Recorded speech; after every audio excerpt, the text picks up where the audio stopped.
Well, hello. This is Cindy, your host at Ask Cindy Connector Live. Make sure you follow me at TikTok, Facebook, YouTube, and Instagram. And a really quick plug today for StreamYard.com. Make sure that you go to StreamYard.com. If you are a small to medium sized business, you could have a show just like this. And of course, it is National Green Juice Day, Peanut Brittle Day, Plan for Vacation Day, and Spouses Day. So go to nationaldaycalendar.com. A lot of great ideas to appreciate people throughout the year. And actually go to National Day Calendar and buy a little desktop little calendar. It really is great to help appreciate and show gratitude. So a little story. I am a networker, I'm a travel agent, and I'm a podcaster. And I actually started Ask Cindy Connector about 3 years ago. Prior to that, 10 years ago, one of my friends started calling me Ask Cindy Connector because I was connecting a lot of our friends through our sphere of influence. So about 2 months ago, I decided I'm going to do a live show. So here we are. And I have my friend James. I am so excited. We met on Facebook a couple weeks ago. He is an amazing health and wellness coach, and he's also a podcaster. So tell us, James, all about your story and how did you get started in your industry? Absolutely. Thanks for the introduction. Hey, everybody. So I started in this industry because I was a chubby kid, always made fun of that. So health and wellness was always near and dear to my heart. I thought I was going to be a medical doctor because I'm Chinese and that's what Chinese people are supposed to do. And what ended up happening is it totally shifted. And I found the power of nutrition and health through personal transformation. Found the idea of great wellness and nutrition. And since then, transformed thousands, tens of thousands of lives now with health, starting from your nutrition inside and out. But as you already know, wellness is a very broad topic. So as I started to get into that, I started realizing there's relational health and there is mental health, for example. And on the podcast, this year started a podcast. It's called the Morning Mindset Podcast because, and we all know this, that the number one thing that holds any of us back from achieving our dreams, becoming our fullest potential, truly just is what we say to ourselves. So 10, 15 minutes a day of just things to help with the mind. And now we're here. So thanks for having me on. Oh, sure. So if you want to go to the Ask Cindy Connector, have you shared that yet? Yes, we're good. Okay, I'm going to go to your page. For some reason, it's not letting me share right now. Okay, there we go. All right.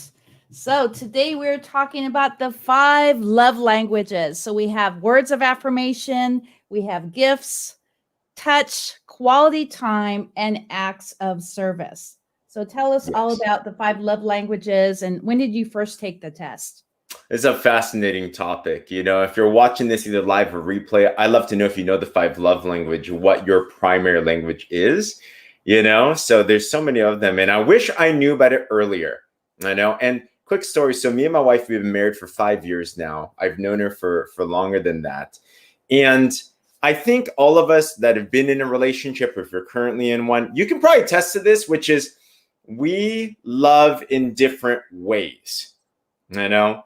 Me and Sydney were just talking about this beforehand, and she is a words of affirmation type of person, which is we love praise. We love giving good words of positive energy and everything, you know. And I remember what happened is I'm a words of affirmation person. If you're not familiar with the 5 love languages, there's that. And then I'm also a physical touch person, which means if you hug, high five, kiss, these types of things, that's how I love to be given love.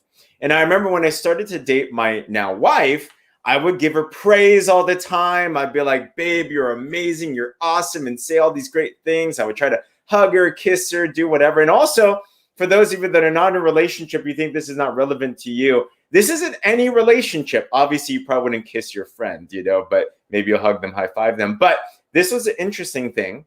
I would do all these things that I would love to do, thinking that I was loving my girlfriend at the time really well, and then she would not like it or not enjoy it as much, you know. Just like, this is so strange, you know.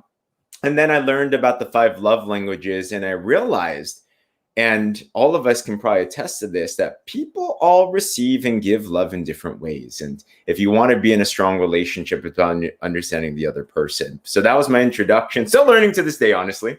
But yeah. So what are some of the traits that you have, and what are some of the traits that Becky has? Absolutely. So to cover the 5 real quick. So words of affirmation, physical touch, those are my top 2. The other 3 are quality time, which would probably be my 3rd. That means that you just love being with someone. You know, you could stare at each other and just not do anything, and you just love that unadulterated time, right? The other 2, ironically, are my wife's strong points, which is number 1, acts of service. People that have acts of service as their love language, they love it when someone helps them with some act of service, whether it's cooking, cleaning.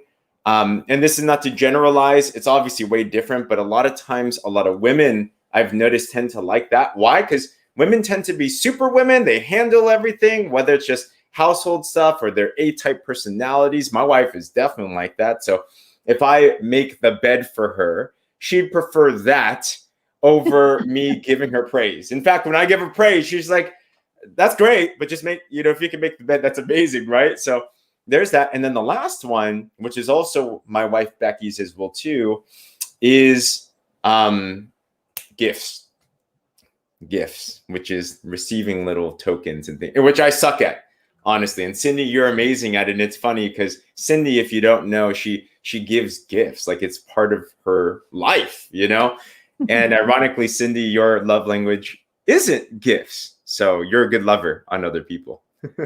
Actually, it's affirmation and acts of service, because I do a lot of charity work. So those are my top ones. Yeah, gifts was the very last love language. And I was like, really?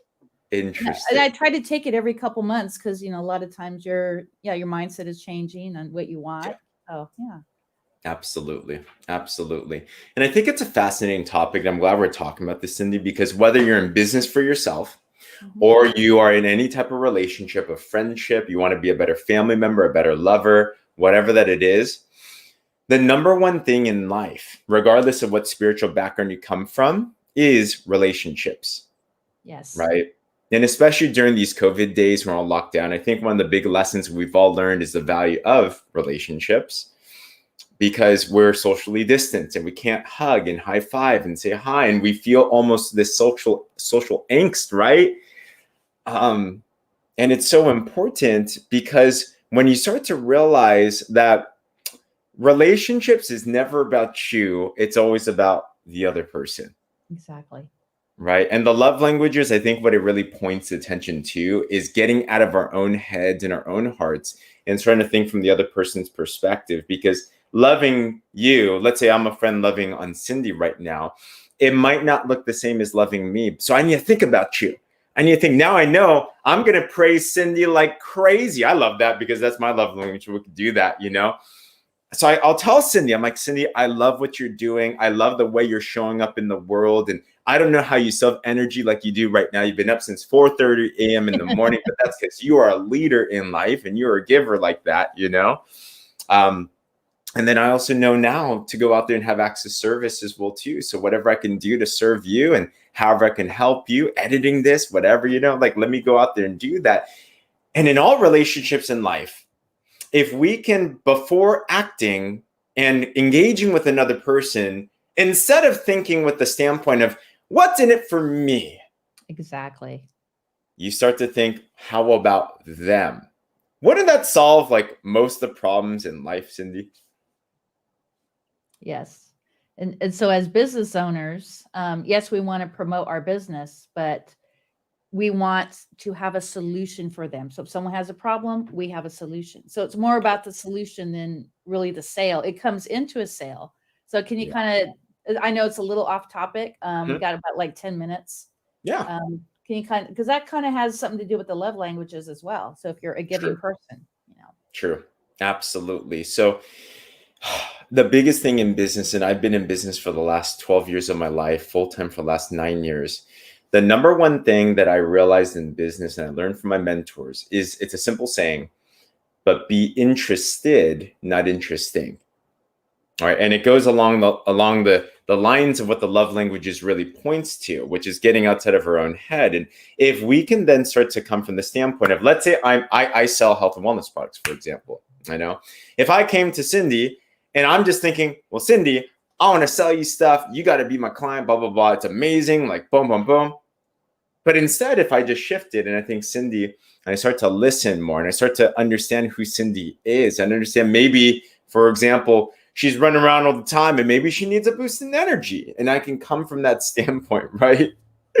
So I think it's more so the mindset there of how to go out there and think on how to serve other people, which is what the love languages say. And then from there, it's also a very cool way to actually build rapport with someone, because business is about relationships. There's a saying that people buy from people they like, know, and trust.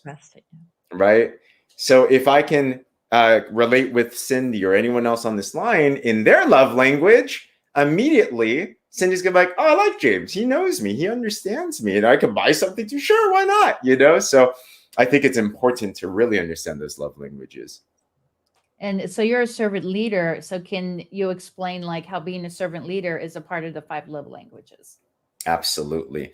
Leadership is about forsaking yourself and taking on what other people's needs are.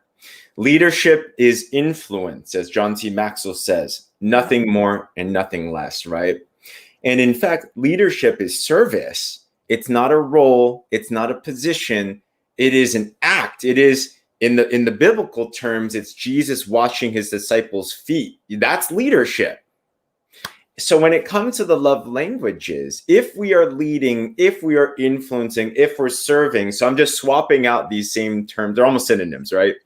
Yes. So servant leadership is thinking about the other person, communicating in their terms, helping add value to their life the way they want to be added value to. So while I may love physical touch, and this is an awkward way to talk about it, but with Cindy, I wouldn't give her physical touch. Well, first of all, I can't because of social distancing and everything. But I need to think, okay, she's best served when she has acts of service. So let me figure that out. That's love. That's love right there. So so what is your acts of service? What's your score on the quiz? Is it at the lower end? I wouldn't say it's low. I would say my lowest is definitely gifts. Honestly, I care about, I don't care about gifts too much. Like I love them, right? Like I loved your gift because it's so rare. I think gifts are so uncommon. I think that's what it is. So it's like, it's weird to get them these days.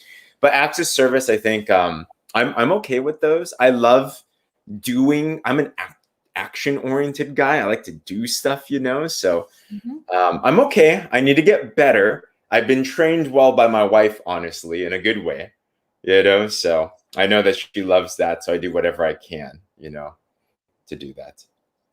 So let's talk about quality time. Quality time. Easiest tip. And actually, I love that you bring this up as well too, Cindy. Have you noticed that we're on social media now? Like I'm looking at you're on all the platforms, for example. We're all on the platforms. But it's weird because we all have more friends and connections, but less connection, right? Mm-hmm. And really what it is because of the lack of quality time. Because just because I'm here with you or I'm here with any listener, for example, have you ever been with someone before and they're there physically, but they're not there mentally, right? And I hope that's not anyone in your life. If they are, I'm calling you out. Me. Actually, I'll admit, I'm pretty busy sometimes. Someone will be talking to me and, did you hear me? Oh yeah, sure. I'm on TikTok. I think that's all of us right now. Yeah. I know we're so bombarded by so much stuff all the time and we want to be omnipresent. Yeah. But in actuality, and I struggle with this so much as well too, because we're ambitious people and want to do a lot and serve a lot, but quality time isn't quantity of time. It's when you're somewhere. If you're here, might as well be here. And I've noticed this about very, very successful people.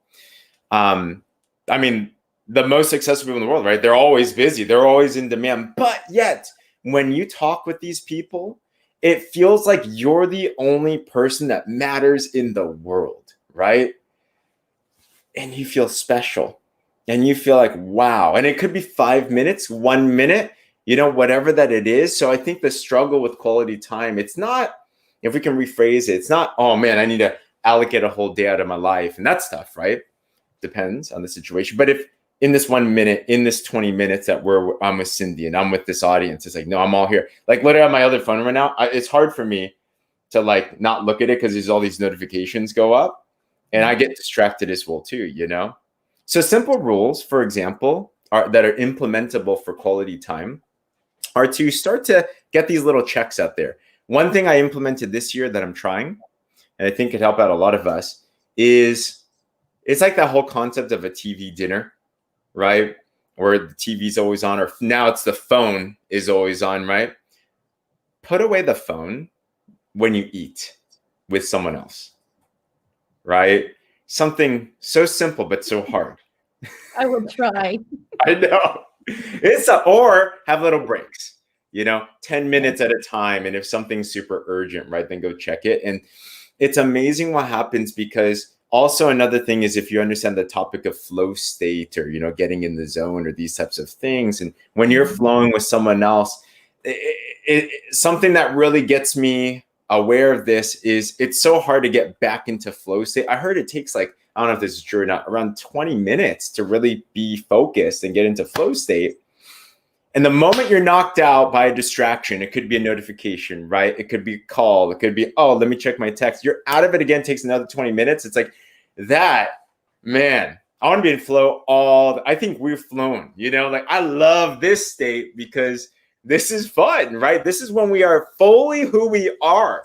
And to be distracted by that, by something else or someone else that is trying to take away at your attention is not worth it, So these little fail safes, I think it's important. Another thing, quick thing, make a rule. This is what I do now. Make a rule to put your phone on silent mode or like do not disturb mode at a certain time. I turn mine off a lot of times. Yeah. Like Good. on days that I want to just focus. Yeah. On nothing but not social media, not business, just enjoy, whatever, watch a surfing movie, whatever I want to do. Yeah, I have 1 day a week that I'm trying to do that. Good. So Sunday's my day to kind of regroup, watch some football, that type of thing. But yeah, if Cindy can do it, yeah, if you can do it, everyone can do it. So there's no excuses for all of us. I'm glad you're making that effort right there. So we have a couple minutes left on the broadcast. Do you have anything you want to add about the 5 love languages? Let me open up the page again. So it looks like there's a couples quiz. There's a teens quiz. There's also a children's quiz for younger children, and also for singles. Is there anything you want to touch on those categories? I think, and it goes to the point because when it says love languages, like we automatically think in society it's a romantic relationship, but it really isn't, and whatever kind of affiliation you have in any relationship, it's a really cool topic to have. And whether you ask it outright, hey, what's your love language? Or you can just kind of like guess it by observation. If we build up that awareness right there, and the general rule is people think differently than we do. And a lot of times we think, all of us, right, think, well, my mindset is how they should be thinking, which is just not true. It's just not true. So I think I love the 5 love languages because it's a simplified way to start to pull ourselves out of our own mind and realize that we're all different, but that doesn't mean it's a bad thing. The beauty in life is when we're all different, we're connecting. We realize we're all human beings living this human experience, going through the same stuff, We all want love. We all need love, but we love differently. So it's a great, great exercise to have for you, your family, your business, your team, whatever that it is. And it's important to show love. Yeah. And to make the time, and I'll talk about the broadcast, like what I do to show love and to show kindness. And so I appreciate you so much for coming on. I'm going to put you in the green room and I'll be in there in a minute. I'm just going to close. Awesome. Okay. Well, there you go, guys. So important. You definitely need to connect with James. That's JamesZheng. And he actually will be back on the show at the latter part of February. He's going to tell us all about his amazing health and wellness business. So make sure that you go to Google and type in the 5 love languages quiz and take your quiz. And of course, I am taking a few days off from the show. I will be back on Friday on Pay It Forward Friday. Make sure that you follow Ask Cindy Connector Live on Facebook, on TikTok, YouTube, and Instagram. We'll see you here just on the next video, and call 5 people a day to show appreciation. I hope to see you very soon.